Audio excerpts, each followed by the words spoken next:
जोहार गे सनम को इनगे मकरो मुर्मू इन्या नवा मकरो मुर्मू सार यूट्यूब चैनल ते जतो को सगुना तंग दराम मेना आदो होलाना वीडियो रिंग में लेया जे माझी सिस्टम ते आबा अतु दिसम दो चला कना अतु दिसम रे सावता मेन में सांताल सावता दो माझी बा सावतारी सिस्टम ते चला कना माझिया अधीन रे मेना को परनिक जग माझी गोड़ेत नायके को उनको को ताहन कना उनको आते आबो अतु दिसम रे कमी को दो चला कना माझी हुयु कना अतु रिनी मुतुल खुंटी उनिया एलिजिबिलिटी उनिया कैपेसिटी उनिया नॉलेज आर उनिया एजुकेशन ठीक भावरे ताहन खान दो आज अतु चचलाव रे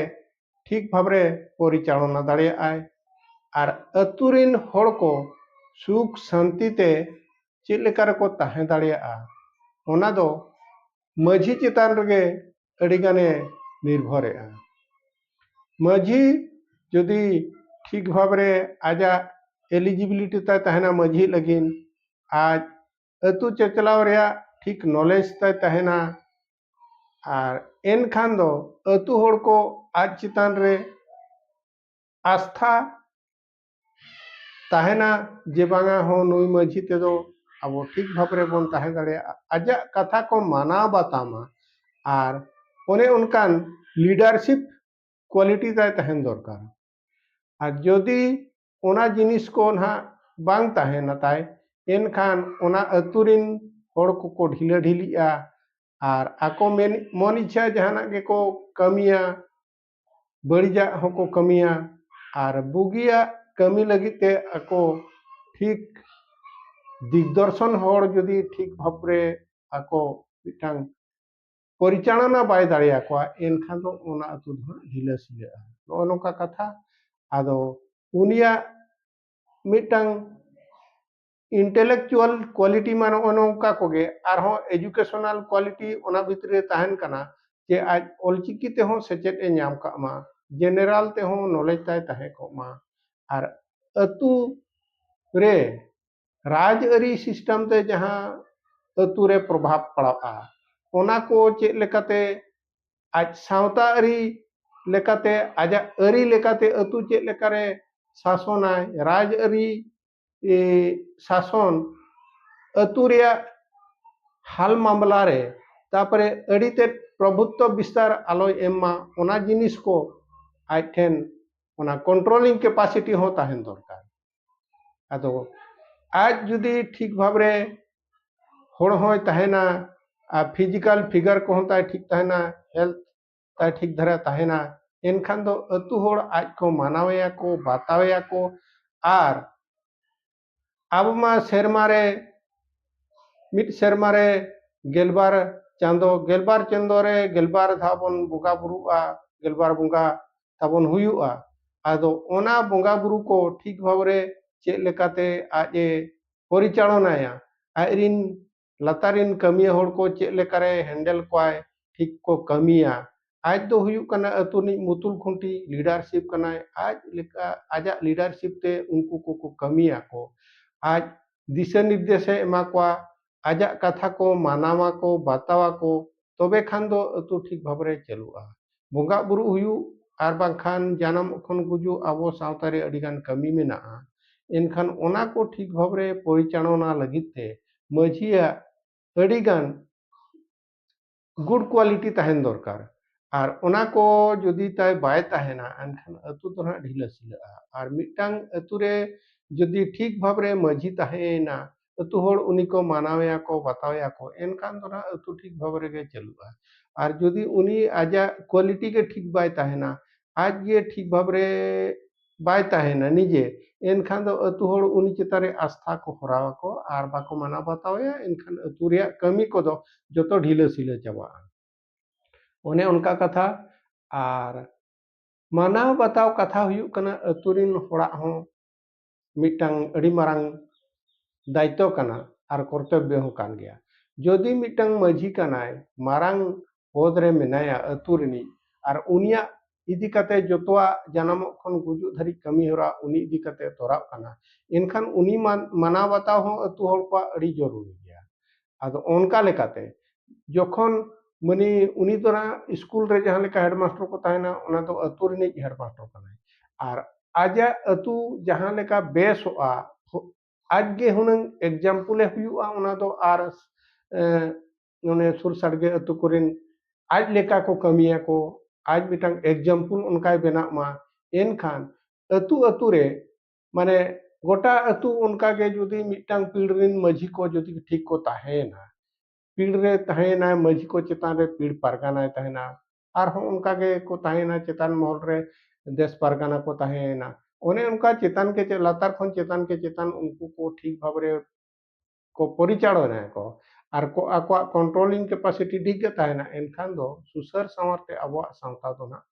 चलू इदिया आ ठीक जदि अब माने सावतारी सिस्टम को जो ठीक भाव रे उनको कर्मकर्ता ना जहां को ताहन कना माझी को पन्नी को गोड़ेत को नायके को नुकुआ कमी होरा ठीक भाव रे ताहन खान दो अतु दिसम सुख सुलूक करे के बोन ताहेना आ नोका आज माझी मिटंग अतु रिया परिस्थिति जहां लेका हिजु कना जे अतु रे बड़ी बड़ी मेने खान दो जहाना को न्याय तपाम हुयु गया ओना को चे लेकारे आजा मिटंग समाधान रे कायदा को सोरताय ताहेना ओना को चे लेकारे समाधान आय ओना को राजआरी सेते आल बांग शासन काते आजा अतु रे दो आज गे शासन दाड़े ओना कैपेसिटी और ओना ताय ताहेन दरकार एनखान दो अब सावतारी लेका तेगे अब दोबोन शासनोआ अब दो ना राजआरी शासन ते दो उन बांग काते अब सावतारी हर को दो अब राजआरी शासन तेगे बोन शासन दाड़िया अब ठेन दो जोतो रकम शासन व्यवस्था मेना गया बोंगा बुरु हो अब लेका तेगे बोन इया अब कल्चर तो ना अड़ी डिफरेंट गया एटा को कल्चर खन दो अब कल्चर दो अड़ी डिफरेंट गया अब लेका तेगे सेपरेट मेना बोना मांग खन अब जानम खन गुजु धरी जहां तिना के ना कमी तबन पड़ा कना अब तो अब लेकाते बन जोड़ा बापला अबन अब लेकाते भांडानो अबन अब लेकाते गे छुट छेटियर हुआ अब कमी होरा अब लेकाते गे हुआ नो जिनिस को माने एटा कल्चर रे इयते बाको बाध्य दाड़े बना ओना तो भारत सरकार हो अब स्वाधीनता एम का ओना मौलिक अधिकार एम का बना अब तो अब लेकाते बन शासन दाड़े और अतु करे जहां नवा ग्रामो सभा हुयु कथा ओना को पोलिस सभा है पोलिस सभा तो ना बांग काना ग्राम सभा तो जतो खन मारांगा काना ग्राम सभा रनी सभापति दो कोई करावा अतु रिनी माझी करावा आ तो नोड़े नेलो काना पोलिस सभा को पोलिस सभा ओकोय करावे जे बांगा राजआरी लेकाते सरपंच हुयु सरपंच सभापति तो एनखान तो नोड़े तो अतु रे कमी होरा रे राजआरी प्रभाव जस्ती कना एनखा राजआरी को अब चेतान रे प्रभुत्व विस्तार को ओना को तो राजआरी सिस्टम तो ना अब चेतान तो बांग हुई दरकार अब तो सावतारी सिस्टम तके माझी आरी सिस्टम तके अब अतु दिसम दो चलु कथा आदो होर को नवा सचेतनता अभाव ते नितो नोका अतु दिसम को नुना माने हलाक रे बन ताहेन कना अब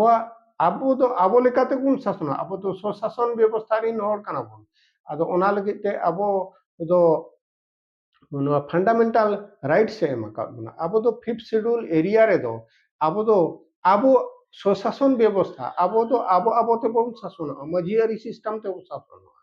और न्याय दापाल हो अब भितरी रे जहां तीना अखड़ा रे विचार कते अखड़ा विचार कते ओना दो ओना रे समाधान को दो अब अतु रे हुई दाड़िया ओने उनका कथा और अब दो कोर्ट कचेरी अदालत धरी दो सेनो बांग काना उनन आदो अब नोआ केटेज केटेज परिचालना माझी को जहां एग्जीक्यूटिव बॉडी को ताहन कना उनको अते जदि ठीक भाव रे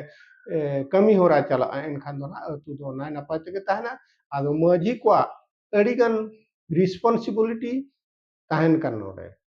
और उनी आजरिन लतारिन होड़ को चेक लेकाय कंट्रोल को आज चेक लेकाय परिचालना उनको उनका को कमी को और ओने उनका कथा और माझी नोआ दो मिटंग अड़ी मारंग कथा कना नितो अड़ी कम समय रे अड़ी गान कथा लैवा ᱱᱟᱦᱟᱜ ᱥᱚᱢᱵᱷᱚᱵ ᱵᱟᱝ ᱠᱟᱱᱟ ᱟᱫᱚ ᱢᱟᱹᱡᱷᱤᱭᱟᱜ ᱠᱳᱣᱟᱞᱤᱴᱤ ᱨᱮᱥᱯᱚᱱᱥᱤᱵᱤᱞᱤᱴᱤ ᱟᱨ ᱟᱡᱟᱜ ᱮᱡᱩᱠᱮᱥᱚনাल ᱰᱮᱵᱷᱞᱚᱯᱢᱮন্ট ᱴᱷᱤक ᱛᱟᱭ ᱦᱩᱭ ᱠᱚᱜ ᱠᱷᱟᱱ ᱫᱚ उनी अतु दिसम ठीके दोहो दाड़ेयागा आदो तेहेñा कथा तो ना नोड़ेगिन थुकम दोहेगा और नोआ रे तोंगे ते तो ना दाराय धा वीडियो रिन अगुया मा तबे सनम कोगे जोहार।